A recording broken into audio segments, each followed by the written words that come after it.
So here's a look at the top half of the Western Conference. LAFC, not just the top of the West, but also right now number one in the Supporters Shield race. There we see down in fifth, the LA Galaxy with 24 points so far this season. All right, Ale, who do you think's a better bet to win MLS Cup? Here's we are about halfway through the MLS campaign.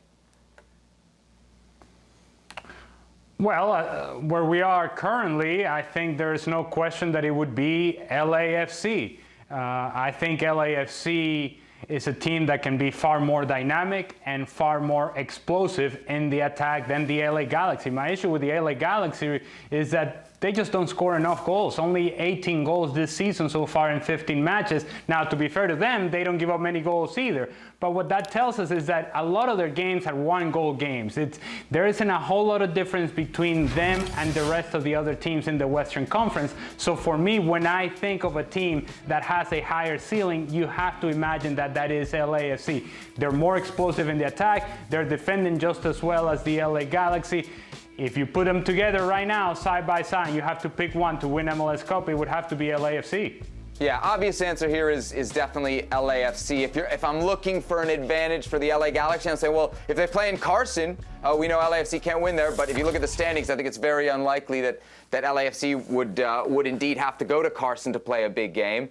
I think the other thing that we have to acknowledge when we look at these two teams is in terms of management. Maybe there the LA Galaxy have an advantage, right? Greg Vanney has done it before in MLS Cup. I think Steve Cherundolo, incredible playing career, but that managerial resume a little bit thin. Ale, I was looking at the MLS Cup odds earlier, and right now LAFC and New York City are the Las Vegas favorites. If you look at the Western Conference, would you have LAFC right now as your favorite over a team per se like Seattle? Because I know recently on ESPN FC, I felt like I heard you weren't very convinced of that Chiellini signing. My position on the Chiellini signing is that this is not the direction that Major League Soccer has been heading into over the last few seasons, or at the very least, the rhetoric, the messaging coming out of MLS is that we're looking for young, exciting players who come and develop here in Major League Soccer, become the best version of themselves, and then eventually, because you're part of the market now, you go and sell those players somewhere else, and then they go and play, say, in the Premier League, in the case of Miguel Almirón. That seemed to be the thought pattern going forward with MLS. Chiellini, as good a professional as he has been for Juventus, as great a player as he has been for Juventus, for Italy, as world-class a defender as he has been, the truth is, part of the reason as to why he has had a difficult time over the last couple of seasons with Juventus is injuries. And that's a problem. That's an issue. That's not about your level of play. That has to do more with wear and tear. And that's not going to get any better. If there's something that we say about MLS is the physicality of this league, the back and forth, the running, and then the traveling as well. These things that we mention about MLS time and time again don't go away just because Chiellini show up. These things still remain. And so Chiellini will have to deal with some of the same circumstances that MLS players have had to deal with over the last decade or so. That doesn't change at all. So for me, it just doesn't seem to match the rhetoric and messaging coming from MLS that they're moving away from older players. This is an old defender that has had a history of injuries in the recent past.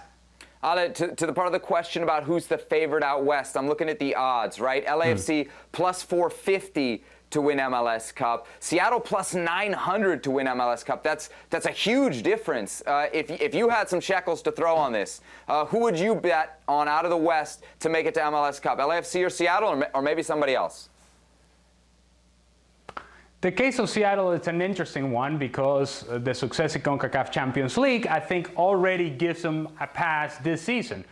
And yet, since they're not going to be the favorites in the Western Conference given their current position, they're just going to drift under the radar. And yes, I'm saying that the Seattle Sounders seem to be drifting under the radar in the Western Conference. They usually have been at the top or near the top and would go into the playoffs as one of the favorites. LAFC will have all the pressure on them because I think that we all recognize that in terms of the talent level, they seem to be at a higher level than most teams in the Western Conference. So they should be the favorites. But do not discount the Seattle Sounders. And I feel like I'm talking like Hercules now, because he cannot get through one of the shows without mentioning the Seattle Sounders and his relationship with the Seattle Sounders. He seems to forget, by the way, a little shout out here to Hercules, he seems to forget that he played for just about every team in this league. There it is. But somehow he just kind of brings back the Seattle Sounders. Yes, they're very near and dear to my heart. Well, what about everybody else? You forgot about everybody else? They're not important?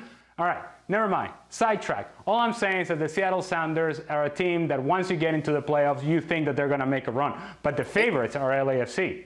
It is worth noting Hercules' fair weather affiliations. When it comes to Liga MX, it's also Tigres, who happen to be the best of his former teams, right? That he always seems to bring up.